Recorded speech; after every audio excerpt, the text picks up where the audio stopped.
మాసానికి సంబంధించిన ఎన్టీఆర్ భరోసా పింఛన్లు ఒక రోజు ముందుగానే అంటే ఈ నెల 31న కూటమి ప్రభుత్వం పంపిణీ చేస్తుంది. ఈ క్రమంలోనే నేటి తెల్లవారుజామునే పలు ప్రాంతాల్లో పింఛను పంపిణీ అధికారులు చేస్తున్నారు. రాష్ట్రంలో పెన్షన్లు పండుగ ఒక రోజు ముందే వచ్చింది. ఒకప్పుడు వైసీపీ ప్రభుత్వం నెల వచ్చి రోజులు గడుస్తున్న పంపిణీ చేసే పరిస్థితి ఉండేది కాదు. కూటమి ప్రభుత్వం అధికారంలోకి వచ్చిన నాటి నుంచి పక్కాగా 1వ తారీఖు లేదంటే ఒక రోజు ముందుగానే పెన్షన్లను పంపిణీ చేస్తున్నారు. ఈ కార్యక్రమంలోనే సెప్టెంబర్ నెల పింఛన్లను ఒక రోజు ముందుగానే పంపిణీ చేస్తుండటంతో పెన్షన్దారులు ఆనందంగా ఉన్నారు. సెప్టెంబర్ 1 ఆదివారం కావడం, ఆ రోజు ప్రభుత్వ ఉద్యోగులకు సెలవు దినం కావడంతో సీఎం చంద్రబాబు ఈ మేరకు నిర్ణయం తీసుకున్నారు.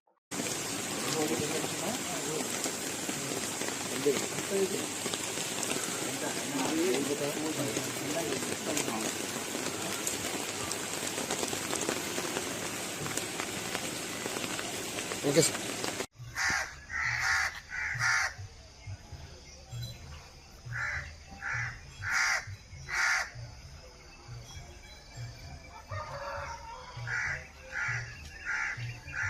బ్రష్